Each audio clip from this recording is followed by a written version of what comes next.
जहां आरजेडी ने 22 उम्मीदवारों की लिस्ट डिक्लेयर कर दी है दोस्तों।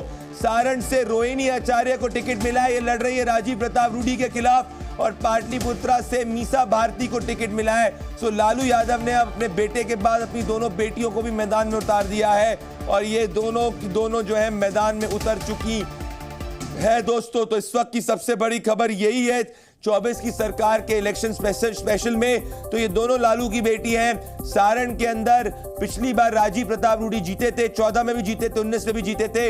इस बार रोहिणी आचार्य मैदान में उतरी है। मीसा भारती जो है वो मीसा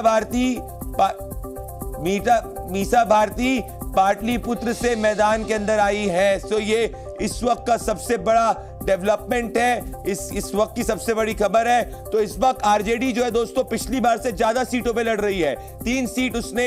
3 सीटें जो है उसने अभी वीआईपी पार्टी को दी है। पर इस पे तेजस्वी यादव बड़ा कॉन्फिडेंट साउंड कर रहे हैं। वो कह रहे हैं कि भारतीय जनता पार्टी बिहार में डरी हुई है। सुनिए जरा तेजस्वी यादव क्या कह रहे हैं, फिर इस स्टेटमेंट को मैं एनालाइज करूंगा।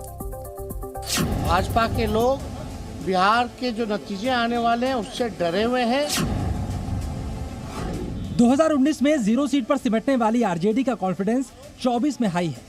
बीजेपी भले ही 400 का लक्ष्य लेकर चल रही हो, लेकिन तेजस्वी बिहार की 40 सीटों पर बीजेपी का खेल बिगाड़ने का दावा कर रहे हैं। चुनाव प्रचार है तो चुनाव प्रचार में तो कोई भी आएगा जाएगा, अपनी बातों को जो है वो रखेगा, लेकिन उनको ये बताना पड़ेगा कि लगातार से उनके सांसद रहे, बड़ी संख्या में बिहार के लोगों ने उनके सांसद को जिताने का काम किया और बिहार के लिए क्या मिला। तेजस्वी की दलील है कि बीजेपी ने 2019 के ज्यादातर सांसदों को रिपीट किया है और एंटी इनकम्बेंसी का सीधा फायदा उन्हें मिलेगा और बिहार में बीजेपी को पटकनी मिलेगी। लेकिन तेजस्वी के फॉर्मूले को अगर पैटर्न मान लें तो तेजस्वी की भविष्यवाणी सवालों के घेरे में। 2014 में बीजेपी बिहार में 30 सीटों पर लड़ी और 22 सीट पर जीती। 2019 में जेडीयू गठबंधन में आई और बीजेपी को 17 सीट मिली। गठबंधन की वजह से 5 बीजेपी सांसदों का टिकट कट गया, जबकि 17 में से 14 सीटों पर बीजेपी ने सांसद रिपीट किए। 2019 में बीजेपी के 17 के 17 सांसद जीत कर आए।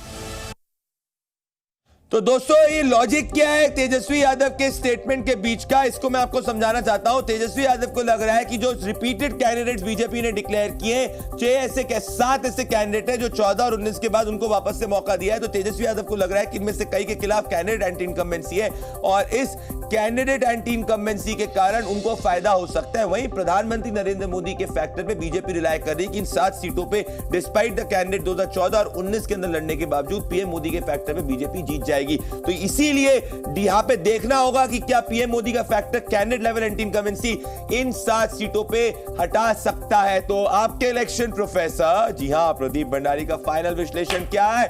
मेरा फाइनल विश्लेषण दोस्तों यही है जो आप इस वक्त देख रहे हैं कि डबल रिपीट की जो 7 सीटें हैं, यहां पे एंटी इनकम्बेंसी की संभावना कैंडिडेट्स के खिलाफ तो है, पर पीएम मोदी का फैक्टर जो है इन 7 सीटों को बीजेपी को मेजॉरिटी पुल कर सकता है, जैसे 19 में किया था।